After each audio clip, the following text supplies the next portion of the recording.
I love Andy Reid. Andy's a great guy. He is a great guy. I know the fans really didn't get a chance to see that.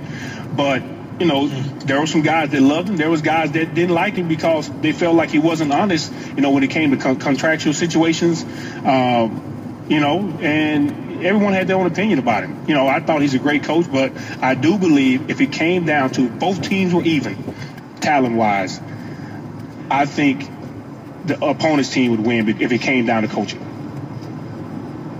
Wow. Yeah. That's pretty much an Andy Reid got out-coached a lot of games, man. A lot of big games, you know, and wanted to go the timeouts, running the football. You know, we sitting on the sideline as a defense saying, and obviously we can't say anything because when you're a team, you win as a team, you lose as a team. When the head coach makes decisions, you got to roll with it. You got to, no matter what the offense does, it was our job to go out and stop their offense. You know, we don't really need to have the rest of this program. Yeah.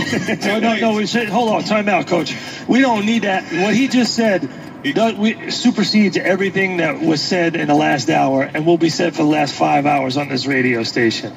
He just said something that I've never heard an ex-player from the Philadelphia Eagles say about Andy Reid. That was a bit of honesty coming from somebody that everybody in this town respects. And everywhere I go, everybody in this town respects this man and his opinion because he's always told the truth.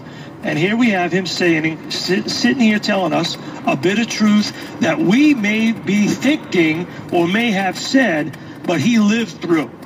And that, to me, is an eye-opening experience just sitting next to him, hearing him say that. So you guys used to talk amongst yourself about stuff like that? You would never bring it public, but you kind of knew? Without a doubt, man. I mean, just as players, because the coaches, they're a fraternity. Just like the owners, they're a fraternity. The players have their own fraternity. And, you know, guys sit around and talk. And obviously, you know, you can't say anything publicly. You can just talk amongst each other and get it off your chest. Especially as a defense, we understood we passed the ball too much. You know, there's times we're sitting over there like, man, listen, just get us a couple first downs so we can get a break. You know, and I'm sure it frustrated Jim Johnson also. You know, but, you know, Andy, he is what he is.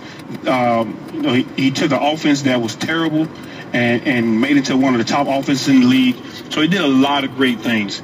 But, you know, and none of us are perfect. None of us. But I wasn't on perfect. his feet, he wasn't that great. On his feet during the course of a game. On a scale from 1 to 10, 10 being great, I give him and 7.5 and 8 as a coach. If you compare it to a guy like Belichick, which is, in my opinion, a 10, because I've talked to guys. I'm best friends with a guy that was on the Super Bowl team with Belichick. And he said, Trot, let me tell you something. Whatever this guy tell you, if you do it, it's going to work. If he tell you to be on this X, on this play during the game, if you're on that X, you're going to get an interception. By golly, it would happen. You know, and he also told me that there was never one situation that Belichick did not rehearse in practice. We knew we wasn't good in the 2-minute offense. We knew it as a defense that, you know, we really didn't.